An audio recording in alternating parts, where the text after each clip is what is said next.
This is the instructions on how to set up the Canon SL1 DSLR with the EventPro. The off on button is over here on the right. When we want to turn that on, if your computer is on or connected, the safest thing to do is disconnect the USB on the left so that it is not controlling the camera.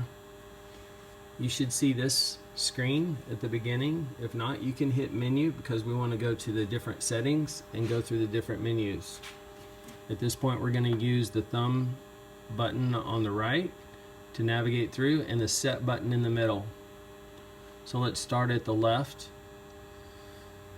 This menu right here should be showing in your camera. If it's not, hit the info button, change the dial until it goes to M, hit the menu button again, and you should be now showing all of these different buttons here.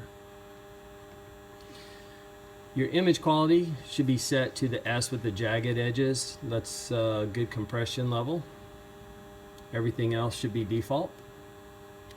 Your flash control should be enabled. Everything else can be default.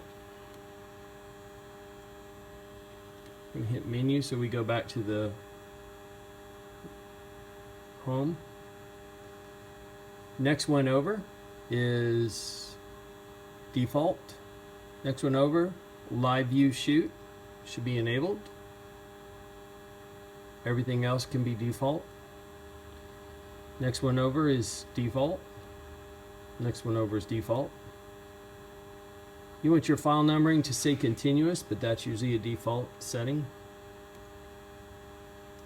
You want your auto power off on the top to be disabled.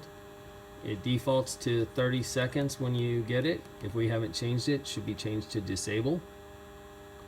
Next one over, default, default, default.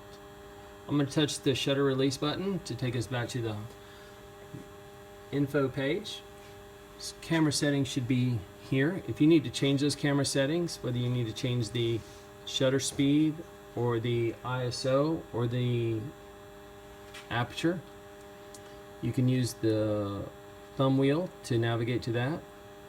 You can use the thumb wheel in front of here to rotate to a different shutter speed. 1/25th of a second is a good shutter speed.